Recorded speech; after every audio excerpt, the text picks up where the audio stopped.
আপনাদেরকে সর্দীয় দুর্গা পূজার শুভেচ্ছা।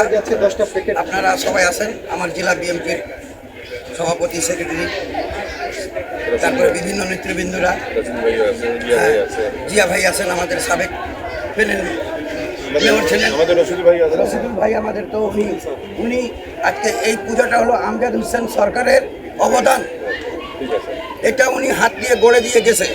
উনি আমাকে কথা দিয়েছিল দল ক্ষমতা যদি আসে তার পিছনে রেলের জায়গাটা খালি আছে স্যার। হ্যাঁ, আমি এটা সাইন ভাইও জানি যে আমি এটা করে দিব। আমি এই স্যারের কাছে অনুরোধ করব, আপনি এবার এমপিতে দাঁড়ান, আমাদেরকে পূজার জায়গা করে দেন। খালি বাড়াও।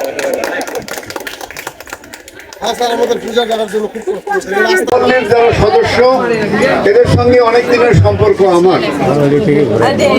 আমরা 1981 সালে এখানে মহিলা কলেজ করি।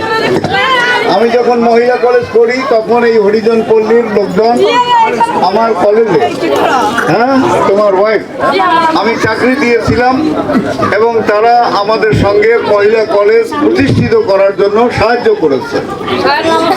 অনুরূপভাবে তুমি আসো, আচ্ছা নমস্কার। তারপরে অনুরূপভাবে কামারপুকুর কলেজ যখন পড়েছি তখনও আপনাদের সঙ্গে সম্পর্ক ছিল। পরিচ্ছন্নতা কর্মী হিসাবে সেখানে কাজ করেছে। এক পর্যায়ে ওই ছেলে বলল যে স্যার আমার সরকারি চাকরি হয়েছে, ওকে ছুটি দিলাম, যে ঠিক আছে তোমাকে দোয়া করি, তুমি সরকারি চাকরি করো। ও করছে। আমরা বিএনপি হিসাবে আমরা মানবতার সেবা করতে চাই। আমাদের মধ্যে আমাদের নেতা শহীদ প্রেসিডেন্ট জিয়াউর রহমান একটি কথা বলে সব মানুষকে এক কাতারে দাঁড় করেছে। কি কথা?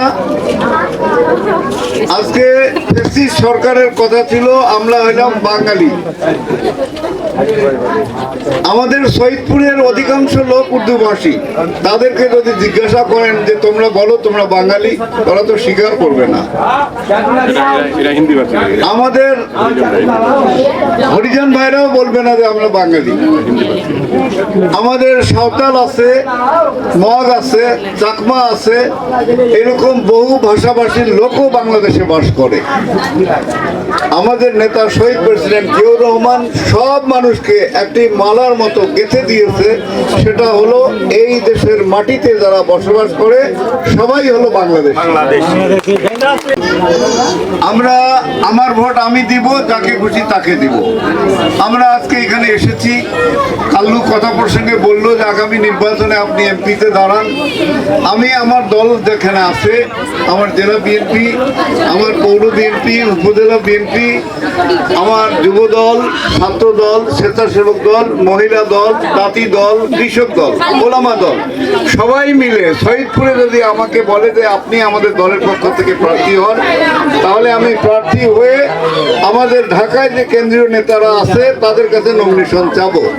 ওনারা যদি নমিনেশন আমাকে দেয় তাহলে সেই নমিনেশন নিয়ে আপনাদের দুয়ারে আমি আসবো, আপনাদের কাছে ভোট প্রার্থনা করবো।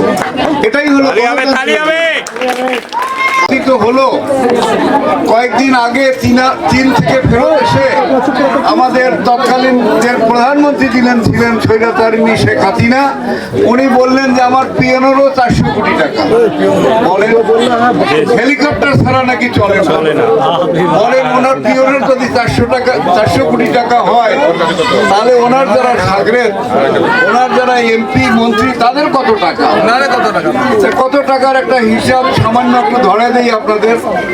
আমাদের আইনমন্ত্রী ছিল আনিসুল হক।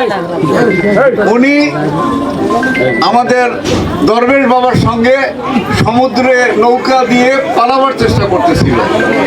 আমাদের কোস্ট গার্ডের ভাইরা ওনাদের ধরে ফেলছে।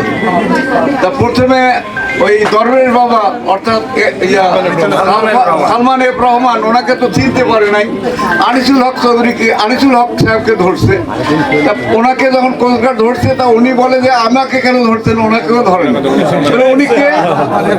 উনিকে আরে কথা ওনাকে চিনতে পারতেছেন না, কাজে না তো চেনা তো যায় না। ওনার দাড়ি কাটছে, মজ কাটছে, চুলে কলপ লাগাইছে, লাগায় উনি নৌকায় পালাবার চেষ্টা করছে। আরে ভাই, দেশটা পরিবর্তন পরিবর্তন হয়েছে। পালান কেন? আমার দেশের কাল্লু তো পালায় না, আমার দেশের আমার শাহিন আক্তার তো পালায় না, আমরা তো পালাই না। আপনারা পালাইয়েছেন? আপনারাও পালান নাই। তোরা পালায় কেন? পালায় এই জন্য ওরা লুট করেছে, দুর্নীতি এই দেশে লুট করেছে, এদেশের মানুষের সম্পদ বিদেশে পাচার করেছে, যার কারণে তাদের পালাতে হচ্ছে। আপনারা দেখেছেন আমাদের পৌরসভা যেটা ছিল এতদিন তেমন কোনো ভালো কাজ করতে পারে নাই। আমরা দেখেছি যে পৌরসভার যিনি নির্বাচিত হয়েছিলেন ভোটে তো হন নাই, জোর করে হয়েছেন, এখন উনিও পালায় গেছেন। ওনার সঙ্গে সঙ্গে সরকারও পৌরসভা ভেঙে দিয়েছেন। আরও যারা আওয়ামী লীগের নেতা ছিল হোমরা চোমরা, এরাও কিন্তু পালিয়ে গেছে। পালিয়ে গেছে কেন? এত মানুষ থাকে, তোমাদের কি হলো? পালাও কেন? পালাইছে এই জন্য আমাদের সাধারণ মানুষের তারা লুটপাট করেছে, এই জন্য তারা পালিয়ে গেছে। তা লুটপাটের দিন শেষ।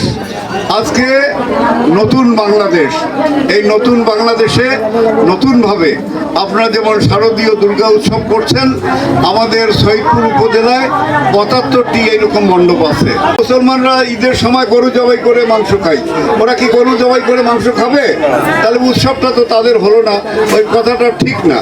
আমাদের নেতা কি কথা শিখিয়েছেন?